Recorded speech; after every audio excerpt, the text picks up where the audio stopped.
So I want you to imagine walking into a room and without any warning, someone just pours a massive jar of thick, heavily perfumed oil directly onto your head. But just completely drenched. Right. It's in your hair, it's dripping down your face, it's soaking into the collar of your clothes.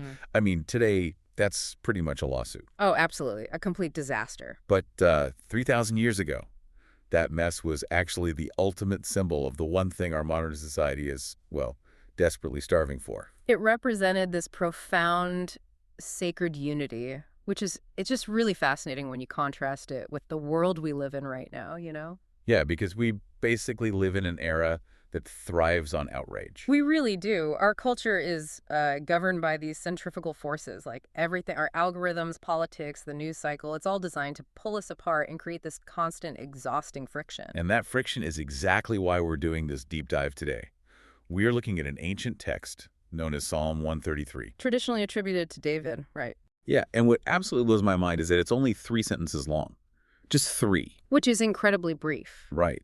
Yet inside those 3 brief sentences is this really sophisticated blueprint for how to actually survive an era of outrage. And not just survive, but, thrive in it. Because the goal of exploring this ancient wisdom isn't just to give you, a quick history lesson on Near Eastern poetry. No, you don't have time for a dusty lecture. Exactly. We want to decode its vivid imagery to understand the actual mechanics of true unity. And then look at how practicing this specific type of unity can fundamentally strengthen your trust and your relationship with God today. Which is something you really have to fight for right now. Yeah. I mean, think about the sheer amount of energy we pour into our families or our workplaces. It's a lot. It is. And division acts like a localized black hole. It's like a leaking bucket. It doesn't matter how much time or love you inject into a project.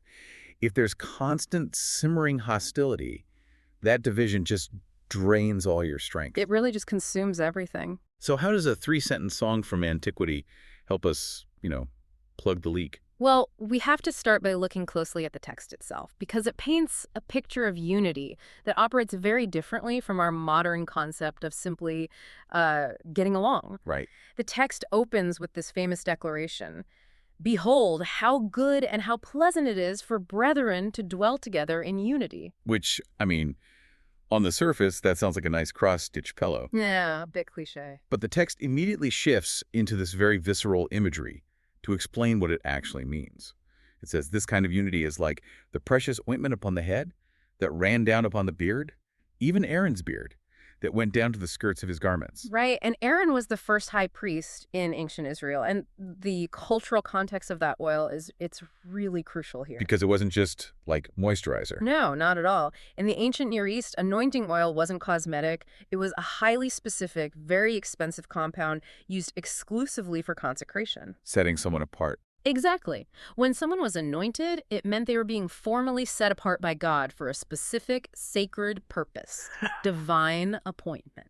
So by comparing unity to this specific holy oil, the text is essentially arguing that unity isn't just a happy accident when people happen to agree on a movie choice. Right. It's not casual. It's an intentional, holy act. It requires deep intention. But let's look at the physical nature of that metaphor for a second.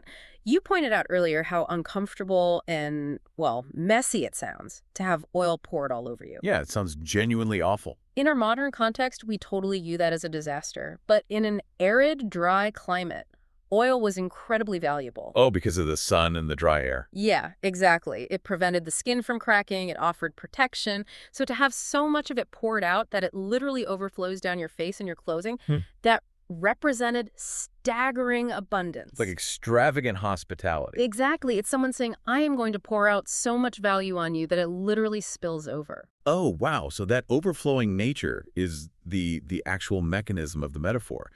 Unity, when it's truly cultivated, doesn't just stay neatly contained between two people. No, it spills over. It affects the entire environment around them. So if the oil represents this very intentional human-driven ceremony, it makes the next image in the text feel completely opposite. Right, the pivot to nature. Yeah, the text pivots from a temple ceremony to the natural world. It says unity is as the dew of Hermon and as the dew that descended upon the mountains of Zion. The geographical contrast there is just brilliant. Mount Hermon was a towering, snow-capped peak up in the north. Really high up, right? Yeah, over 9,000 feet above sea level.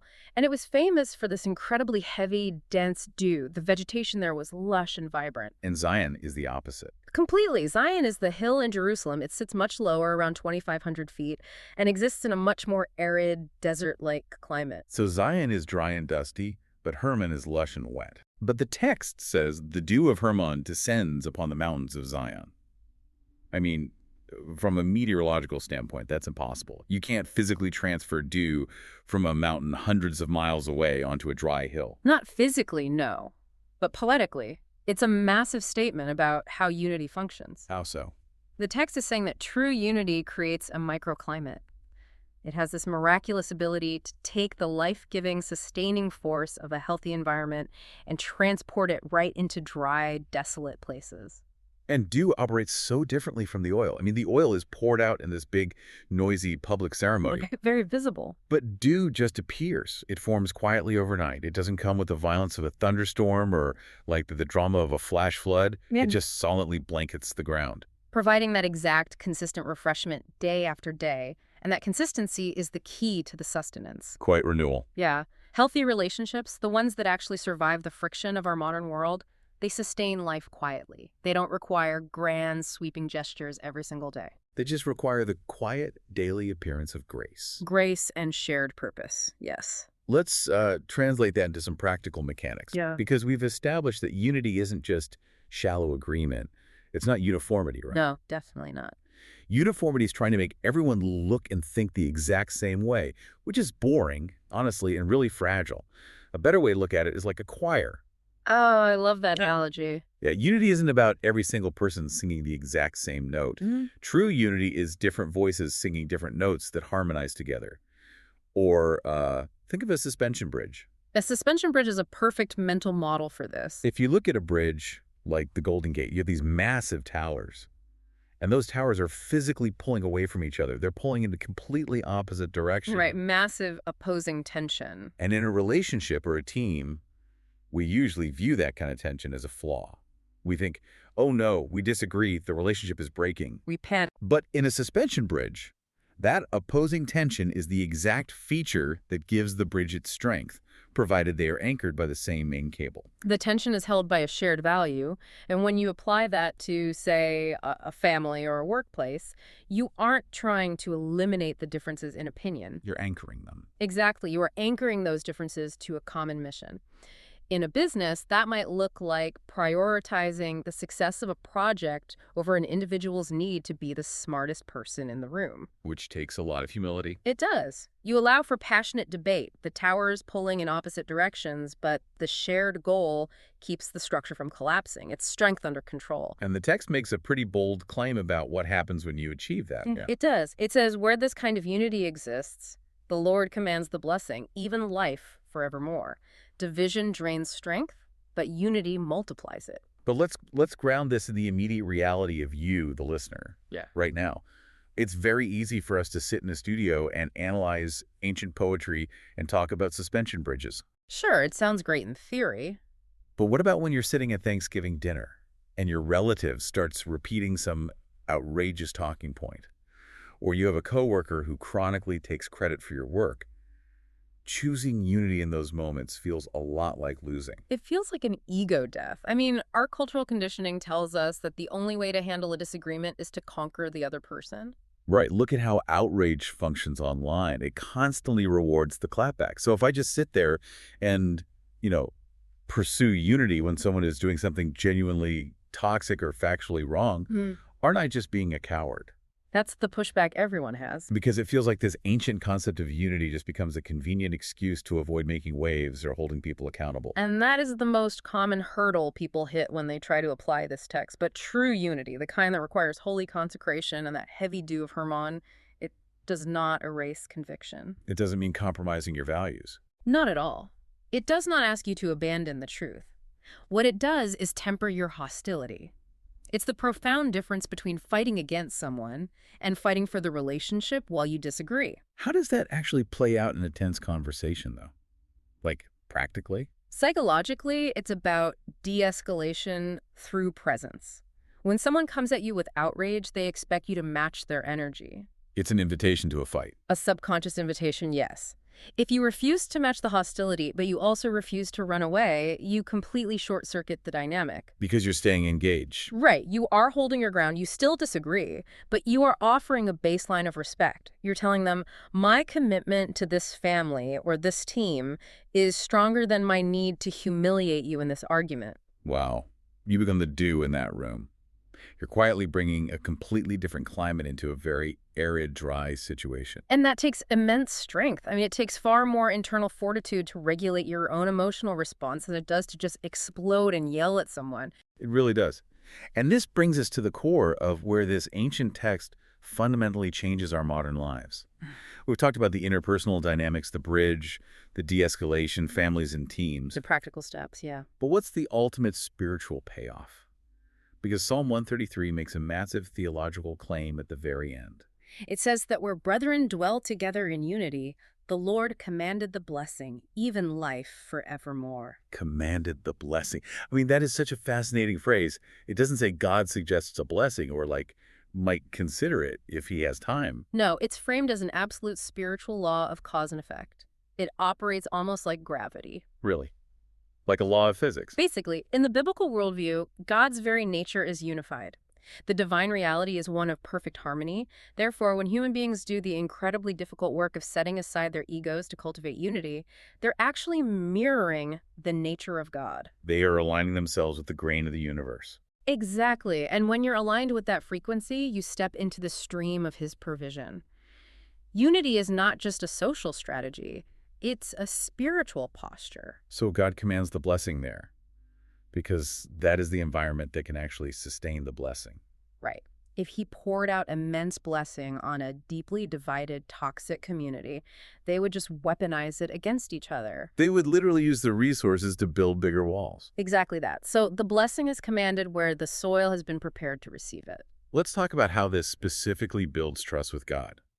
Because if I'm in a conflict and I choose to drop my weapons, if I choose to hold my tongue, regulate my emotions, and fight for the relationship rather than fighting to win the argument, that puts me in a very vulnerable position. Oh, it leaves you entirely undefended from a human perspective. Right. And that is the exact mechanism of how trust is built. By dropping my own defense mechanisms, by giving up my need to control the narrative or force an apology out of the other person, I'm forced to trust God with the outcome. You're relinquishing control. I am essentially saying, I am going to obey this ancient wisdom. I will cultivate the unity. But God, you have to handle the justice. You have to handle my reputation. You're relinquishing the role of being your own savior in that relationship. And that is a terrifying leap for a lot of people. Oh, definitely. We are obsessed with justice, but usually our version of justice is just vindication. We want everyone to know we were right. The urge to be right is just so loud. It's like a siren in our heads constantly. But the wisdom here suggests that your spiritual formation is infinitely more important than your temporary vindication. When you continually practice this, when you let the tension exist on that suspension bridge without blowing the bridge up, you start to see a feedback loop. You survive the conflict without resorting to hostility. Right. You see the relationship hold. And over time, your trust in God's commanded blessing moves from a theoretical, theological concept to a lived reality. You realize he actually does sustain you. It makes me think of the concept of a garden. Like, we are the gardeners in our own lives, tending to our families, our teams, our communities. Now, a gardener cannot force a seed to germinate. No matter how hard they try. Right. You can't stand over a patch of dirt and yell at it to grow. And in the same way, we don't have the power to manufacture divine blessing or force God's hand. We only control the cultivation. Exactly. We do the hard manual labor. We clear out the rocks of old resentments. We pull up the weeds of passive aggressiveness.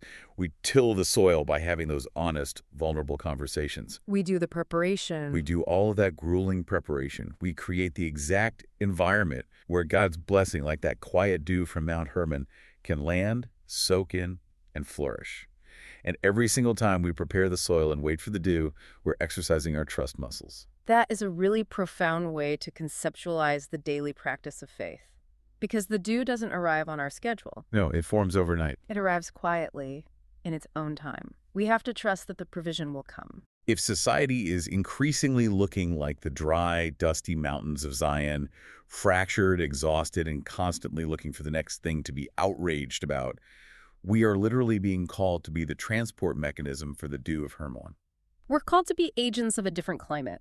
When you walk into a room, you have a choice. You can either absorb the anxiety and reflect it back, escalating the tension. Just adding to the noise. Right. Or you can act as a shock absorber. You can absorb the hostility and return grace. You provide emotional and spiritual safety. And when you do that, you aren't just being a nice person. You are enacting a sacred 3,000-year-old mandate. You are participating in the holy oil. You are letting the abundance spill over onto the people around you, even the ones who are, honestly, incredibly difficult to love. Especially those people, because that is where the tension of the suspension bridge is tested the most. So, synthesizing everything we've uncovered today from Psalm 133, we started with this striking image of anointing oil-sticky, messy, overflowing abundance that signifies something is holy, set apart, and deeply intentional. And then we move to the dew of Hermon falling on Zion, showing us that unity is a quiet, consistent sustenance that miraculously brings life to dry, desolate places. We looked at the mechanics of holding the tension without breaking the relationship, understanding that true unity isn't the absence of disagreement. It's a shared anchor in a common purpose. And ultimately, we explored the incredible spiritual payoff that by choosing the vulnerable path of unity, we step into the stream of God's commanded blessing. We relinquish our obsessive need to win. Yes, and in doing so, we radically deepen our trust that God will defend and sustain us. It really is the ultimate antidote to an age of outrage. But ancient wisdom doesn't do us any good if it just stays in a deep dive discussion. It demands a response. It does. And it forces us to ask a very uncomfortable question when we look at the frictions in our own lives. If you are honest with yourself, looking at your unresolved conflicts, are you secretly valuing being right more than you value preserving the relationship? Or are you willing to win an argument if it means losing the commanded blessing of unity? That is the pivotal choice. You have the tools now. You understand the oil, the dew, and the tension of the bridge. So as you log off and step back into your family, your workplace, and your own relationship with God, how will you apply this information in your life?